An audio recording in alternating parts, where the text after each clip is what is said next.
Kwame Nkrumah that if we were not united, we would have problems started haunting us. He said that if we are not united in the Pan-African spirit, what is going to happen is that the imperialist is going to control us. They are going to emphasize our ethnic differences.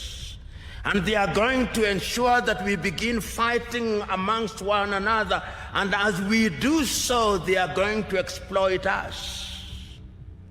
And they started. In January 1961, they assassinated Patrice Emery Lumumba, and Congo has never been the same again.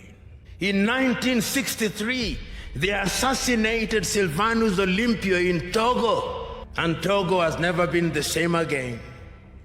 Then there were coup d'etats. Kwame Nkrumah himself, in 1966, eliminated via coup d'etat all his writings, all his speeches banned, never to be read, never to be listened to until 1972, when Ignatius Kutu Acheampong rehabilitated him.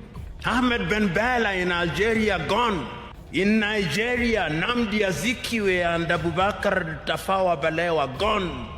In Mali, Modibo Keita, gone.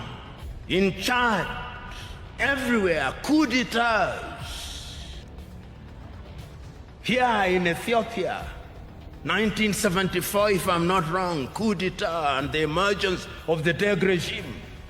In East Africa, Uganda, coup d'etat, mutinies in Kenya, Uganda, Tanzania in 1971. All orchestrated because we were disunited and we were weak. The predictions of our forefathers and founding mothers that disunited we would remain weak came true. Ever made by an African leader was delivered by Ghana's Kwame Nkrumah. And he reminded the leaders who were present on that day about a number of things. One, he told them that not to delude themselves, that by regaining their independence, the erstwhile colonizer would recoil and remain inactive. That in fact, the erstwhile colonial master was going to be more pernicious, but in a very subtle way. Kwame Nkrumah was right.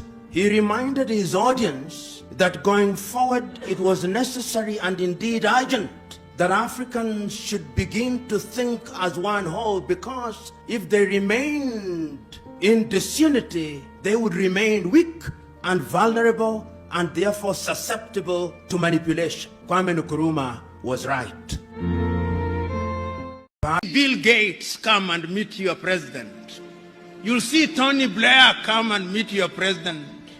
You'll see Macron come and meet your president. You'll see all of them. And then they will never admit, but they'll be told, if you want money in agriculture, behave this way. If you want money in this area, behave this way. They will never tell that to the Chinese. They will never tell that to the Indians.